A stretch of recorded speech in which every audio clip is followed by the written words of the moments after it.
फार जड जातं, जवळच्या भडव्यांनी त्रास दिला की जड जातं ते. लोकांसाठी आपण किती किती किती पण मार्ग काढू. तुमच्या शेतातला कापूस जर दुसरे येचून नेत असतील तर तुम्ही संध्याकाळी जागलेला राहताल, पण तुम्ही जालन्याला गेल्यावर पप्याची माय जर माघारी इकित असेल तर कसं करता?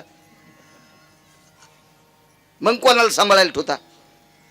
ही ज्या वेळेला घरातली लोक त्रास देत असतात का त्यावेळेला त्याच्यावर मार्ग काढणं थोडं अडचणीत जात असतं. नालायक होती कौरव, तशी मुळात ती नालायक नव्हती, त्यांना संगती नालायक लोकांच्या लाभल्या. याबा घर फोडी करण्यासाठी घरातली लोक दोषी नसतात, कोणीतरी आजूबाजूचा एखादा नालायक असतो, त्यांच्या चांगल्या चाललेल्या संसारात इस्तू टाकतो आणि त्यांचा शेक सुरू झाल्यावर मग शेकत बसतो. अशी सुद्धा 2% भडव्यांची संख्या वाढली की चांगलं ज्याचं चाललंय का त्याच्या घरात कुठंतरी विस्तू टाकायचा कुठंतरी आणि त्यांचं घर असं भिंसून द्यायचं. इतकं गोड कौरव पांडवांचं राज्य होतं. अहो कल्पना करा राजे हो, पांडवांचे वडीलच हस्तिनापूरचे राजे होते, पण उदात्त अंतकरणाचा राजा पंडू राजा एक आजार जळला आणि मोठ्या अंतकरणाने भावाला राज्य देऊन टाकलं. त्या भावाला डोळे नव्हते. खरं तर ज्याला डोळे नाहीत त्याला राज्य करण्याचा अधिकार काय असतो?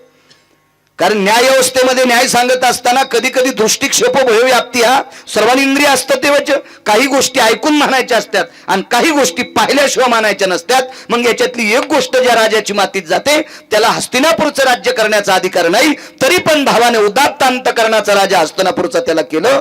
किती किती गोड कारभार असलो, पण त्याच्यामध्ये 24 लोकांनी नालायकपणा केला आणि यांचं घर फुटल्या गेलं. पांडवांना खूप त्रास झाला. त्या त्रासाची सीमा नाही. राहण्यासाठी व्यवस्थित घर नव्हतं. कालांतरानं शकुनी सारखा दुष्ट व्यक्ती त्या कुटुंबात गोटा टाकण्यासाठी पडला आणि शकुनीनं दुर्योधनाला सांगितलं एक सुंदरसं घर पांडवांकरता करा.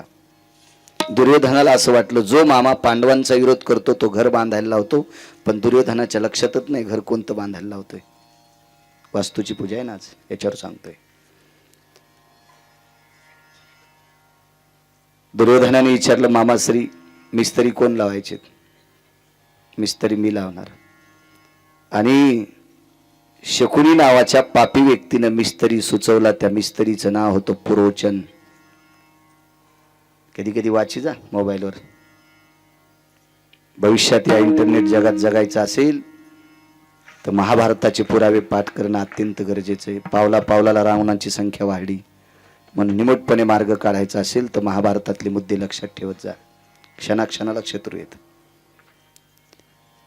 पुरोचन नावाच्या व्यक्तीला आमंत्रित केलं शकुनीनं आणि बांधकामाचा आराखडा काढला आणि सांगायला दिलं करून टाक बांधकाम. कृपा होती त्याच्यावर कलेच्या देवतेची. कशा प्रतीचं बांधकाम करायचं? दगड किती, माती किती, चुना किती, वाळू किती, काय किती, हे सगळं किती. शकुनीनं सांगितलं काय किती वापरायचं तू ठरव, पण 80% राळ, रांजा आणि कापूर आणि येळूच्या चिवट्या वापरायच्या. 80%. मग 20% तुला काय वापरायचं तो वापर. 80% राळ, रांजा, कापूर आणि येळूच्या चिवट्या. राळ आणि रांजा इरीचे बारं कोरायचे. माझ्या लहानपणी ही ब्लास्टिंग नव्हती ना, तेव्हा हातबारा असायचे. पहारीनं माणसं बार कोरायचे, छिद्र करायचे आणि त्याच्यामध्ये ते राळ रांजा सगळं टाकून एका विशिष्ट प्रकारच्या झाडाचे कोळसे त्याची राख करायची आणि ते मग ते गुट्टे बार असायचे. ही दारू ज्याला वापरल्या जायची ती दारू तिथं वापरली घर बांधायला. सुंदरसं घर तयार केलं. त्या घराला नाव ठेवलं लाक्षागृह. इतकं दिसायला घर सुंदर होतं, इतकं सुंदर घर होतं. बाकीच्या सर्वसामान्य म्हणजे पापाचा नाही पुण्याचा नाही विचार न करणारी अशी काही 10% वर्ग येत. 10% लोक असे येतं ते कोणाच्या वाईटावर बी नाहीत आणि ते म्हणते तर आपल्याच्यानं कोणाचं चांगलं होत नाही कोणाचं वाईट होत नाही. ते कामाशी काम जीवन जगणारी 10% निष्पाप अंतकरणाची माणसं कोण्याही गावात असतात. कोण्या गावात. तुम्हाला एक सोपं भाषा सांगू का? कोण्या गावात 10% लोक असे ते कीर्तन कोणाचंही ठेवा, फक्त कीर्तन म्हणून ऐकायला जातील. काय नसतं त्यांना. ते काय सांगितलं, काय विषय, काय किती. बिचारी प्रांजळ मनाची माणसं असतात ती. तशी 10% लोक असा विचार करतात घर चांगलं बांधलं, बरं बांधलं, छान बांधलं. त्याच्यात काही टक्के गौसला शंकर. आपल्या देखता त्याची परिस्थिती 10-5 वर्षापूर्वी जरा गळालेली होती.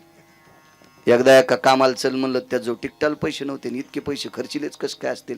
अशा काही काही घरचे चमचे घेऊन पळ्यान कडी वाढणारी नालायक येत. कस काय झाला असेल, कस काय झाला असेल. नाही नाही, त्याला गौसलच. तू जेसीबी घेऊन उकर ना, तू हा तालुका, तुला गौस होती का पाय चिलीम फिलीम. विनाकारण प्रांजळपणानं समोरच्या व्यक्तीला स्वीकारत नाहीत, अशी सुद्धा 10% नालायक आहेत. काही लोकांनी विचार केला काय सुंदर घरे. काही लोक म्हणत होते दुर्योधन आता त्याची राजवट या घरात चालवतोय. काय माहिती प्रांजळ लोकांना ते घर काय. पण सर्व लोकांच्या कानावर वार्ता गेली, हे घर पांडवांसाठी बांधलं. सर्वसामान्य विचाराची माणसं विचार करत होती, इतकं चांगलं घर पांडवांसाठी बांधलं. बघा, दुर्योधनाला आपण उगाच वाईट म्हणतो. दुर्योधनाची त्याच्या भावावर किती कृपा आहे, त्याच्या काकीवर किती कृपा आहे. आपल्या चुलत भावासाठी इतकं सुंदरसं घर बांधलंय. आणि दुर्योधन एके दिवशी पांडवांच्या घरी गेला, काकींना प्रणाम केला. तो तोंड चोपड्या प्रणाम होता. काकी म्हणजे कुंती आई साहेब. प्रणाम केला, आवाज. काकी, जीवराज, तुमच्यासाठी गावाच्या बाहेर एक सुंदरसं घर बांधलंय. तुम्ही राहता त्या घराची बऱ्यापैकी पडझड झालेली आहे. माझे बाबा राजे आहेत, भविष्यात उत्तरार्धात मी सुद्धा राजा होणार आहे हस्तिनापूरचा. लोकांनी आम्हाला हसू नये याच्याकरता तुम्हाला चांगल्या घरात राहण्यासाठी भेटावा, याच्याकरता तुम्ही त्या घरात राहण्यासाठी जा. काकी हुशार होत्या. ती काय आत्ताची बाई नव्हती, पटकन पुढच्याच ऐकून लगेच वास्तुशांती करायला. हुशार बाई होती. कुंती होती. हा, ती विटेवरच्या मालकाची आत्या होती. कुंती आई साहेब ही विटेवरच्या मालकाच्या आत्या होत्या. दुसरी एक गोष्ट सांगतो नागरे सर, संगतीमुळे काही काही लोकांचा फायदा होतो. कुंती ही विटेवरच्या मालकाची आत्या असेल, सखी बहीण कुंतीची सून असेल, कुंतीचा मुलगा विटेवरच्या मालकाचा मेहुणा असेल, याबद्दल दुमत नाही. पण कुंतीचं मोठेपण सादर करण्याच्या पाठीमागे एका बाईचा हात होता. तिचं नाव होतं धात्री नावाची स्त्री. धात्री जगात 1 नंबरची गायनिक होती. तिच्यासारखी प्रसूती कोणालाच, बाळांत पण कोणालाच करत आलं. पृथ्वीवर जितके देश आहेत, एकाही देशासाठी धात्री सारखी होती. तिची कृपा गांधारी कुंतीवर होती. त्याच्याकरता कुंतीचं जीवन उजळलं गेलं. संगतीतली फार मोठी ताकद असते राजू. अहो, गांधारी सारखी फार मर्यादाशील स्त्री, हिच्यावर कृपा केली कांतीप्रिया नावाच्या दासीने. पांचाळ नरेशाची कन्या द्रौपदी, जिच्या भावानं 48,324 दाशा भांडे घासायला बहिणीला द्यावा अशोक बुवा, पण तिच्यावर कृपा केली सुप्रभा नावाच्या दासीने, मैत्रिणीनं. संगतीची ताकद फार मोठी असते. कुंती आई साहेबाला धात्री नावाच्या स्त्रीची संगती होती. धात्रीने विचारलं, राजकुमार कशा करता आल ते. गावाच्या बाहेरचं घर तुम्हाला राहण्यासाठी देत आहेत. हुशार धात्री होती. आईसाहेब एक बोलू. काय ग. सुईच्या आणीवर बसेल इतकी माती न देणारा राजकुमार, सुच्छाग्र वयस्थित मृत्यू भाईजे आता हा. सुईच्या आणीवर बसेल इतकी माती न देणारा दुर्योधन राजकुमार आज तुम्हाला मोठा महाल राहण्यासाठी देतोय. याचा अर्थ याच्या अंतकरणात शंकेची खिचडी शिजत आहे. इतकी धात्री हुशार होती. सात्विक आणि सदाचारी पुण्यशील वृत्तीची होती. मी होकार दिलाय धात्री, काय करावं. आई साहेब तुम्ही होकार दिला मालकीनबाई जा राहण्यासाठी, पण तज्ञाचा सल्ला घेऊन जा. महाभारतात बरेच तज्ञ होते, त्याच्यातला एक टोकाचे तज्ञ भीष्माचार्य. पण भीष्माचार्यांच्या आश्रमावर भेटायला गेली असं दुर्योधनाला जर कळालं तर त्याच्या अंतकरणात शंकेची डाळ शिजल. 2 नंबरचे तज्ञ होते द्रोणाचार्य. त्याही आश्रमावर भेटायला गेली तरी गुप्तचर पाठीमागे लावील.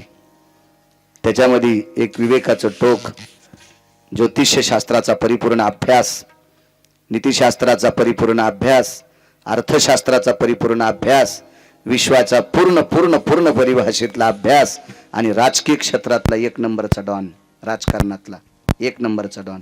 त्याच्यासारखा राजकारणी कोणीच नाही. पण जगाच्या मालकाला 1 नंबर द्यावा म्हणून त्या व्यक्ती होता बडवा. नालायक लोक आहेत. तुम्हाला एक सांगू का, बुजुर्ग लोकांचा अपमान करतो, बुजुर्गांचा जो अपमान करतो असं समजून घ्यायचं, याची उतरती कळा लागली.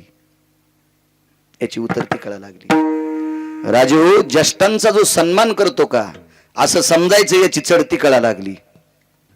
मागच्या लोकांचा कधीच अपमान करायचा नाही. ह्या हल्लीच्या टिकल्या लावणाऱ्या सुनांना वाटते सासू पटकन मारावं, सासरा पटकन मारावा, किल्ल्या माया हातात यावं, भिताळा अंगाव पडून तू या इतकी दपशीन तर जेसीबीला उपसिता यायची नाही. कारण त्यानं कमवलेली प्रॉपर्टी हातात घ्यावं वाटते. त्यांनी किती कष्टानं कमवली, त्या संपत्ती म्हणजे त्यांच्या रक्ताचा थेंब न थेंब त्याच्यात वाढत आहे. कष्टाचा रोमाचा एक एक परिभाग त्याच्यात वाढत आहे. आणि आपण अनिमुटपणे हातात घ्यायचं आणि त्यांना किंमत नाही द्यायची. ते जाताना आशीर्वाद देत नसतात, ते आशीर्वाद देत नसतात जाताना.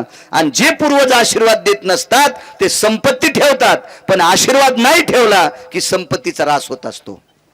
एक एक हात धरत जा बसलेल्या लोकांनी तसा हात धरायचा त्याला. पायपापाशी बसा एक एक माणूस. ए जीजी धर त्याला जरसं, काय होत नाही. विडाला विठाला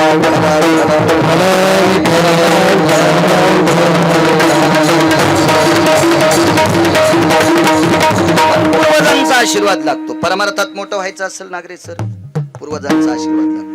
राजकारणात मोठं व्हायचं असेल, पूर्वजांचा आशीर्वाद लागतो.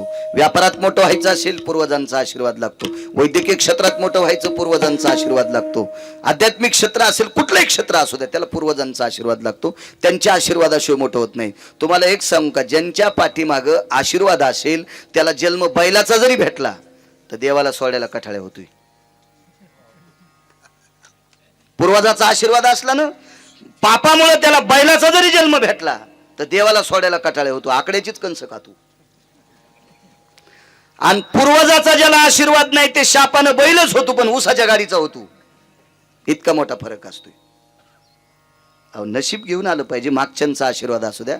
मागच्या 1 महिन्यापूर्वी मलेशियाहून कुत्रा आणला आमचा मित्र. शाळेत शिकायला होता म्हणून मित्र म्हणायचा.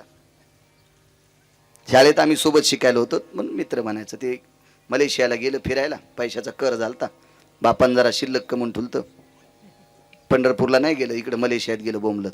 आणि येताना 1,18,000चं कुत्रं आणलं. विमानात आणलं. तिकीट काढून आणावं लागलं असेल नागरे सर.